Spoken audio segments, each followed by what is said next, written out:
Praise the Lord. ஆண்டவரும் உலக இரட்சகருமாகிய இயேசு கிறிஸ்துவின் நாமத்தினாலும் தேவனுடைய கரம் ஊழியத்தின் சார்பாக உங்கள் அனைவருக்கும் என் அன்பின் இனிய வணக்கத்தையும் வாழ்த்துக்களையும் தெரிவித்துக் கொள்வதில் மிக்க மகிழ்ச்சி அடைகிறேன். இன்றைய நாளுக்கான வேத வசனம் ரோமர் 4 அதிகாரம் 3 வேத வாக்கியம் என்ன சொல்லுகிறது?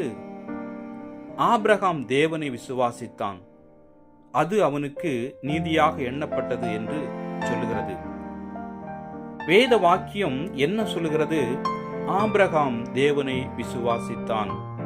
ஆம், கிறிஸ்துவுக்குள் அன்பார்ந்த நண்பு தேவ பிள்ளைகளே, ஆபிரகாம் விசுவாசத்தின் தகப்பனாய் காணப்பட்டார்.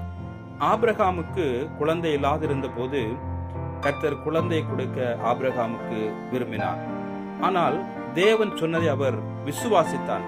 எனவே கர்த்தருடைய வசனம் அதன் மூலமாக அவருக்கு வெளிப்பட்டு அவருக்கு அது நீதியாக எண்ணப்பட்டது என்று வேதம் சொல்கிறது. ஆமீன், அல்லேலூயா. கர்த்தர் தாமே இந்த வசனங்கள் மூலமாக உங்களோடு இடைப்பட்டு பேசுவாராக. God bless you.